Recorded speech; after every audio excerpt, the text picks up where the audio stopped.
Thank you very much for that important statement.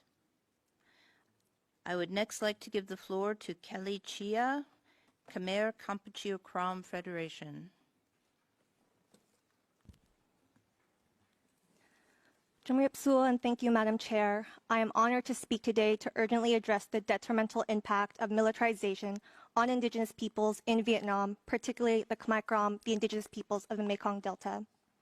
The forced military conscription imposed on young Khmer Krom men subjects them to injustice and discrimination. The tragic case of Huyen Chung, who mysteriously died while serving in the Vietnamese army in November 2019, highlights the urgent need to address the treatment of Indigenous peoples within the military system.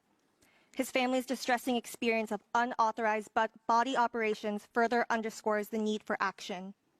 Furthermore, the Vietnamese government's tactics of confiscating ancestral farmlands through militarization poses a grave threat to the livelihoods, cultural heritage, and human rights of Indigenous communities, including the Montagnards in the Central Highlands and the Khmer Krom people in the Mekong Delta.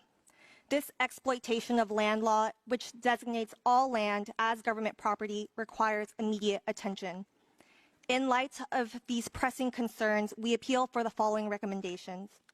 1, urge Vietnam to establish a law that respects the rights of Indigenous peoples and prohibits forced military conscription. The shrinking Indigenous population as a result of assimilation policies necessitates the protection of their cultural integrity and self-determination. Granting Indigenous individuals the voluntary choice to join the military will honor their rights and preserve their unique identities.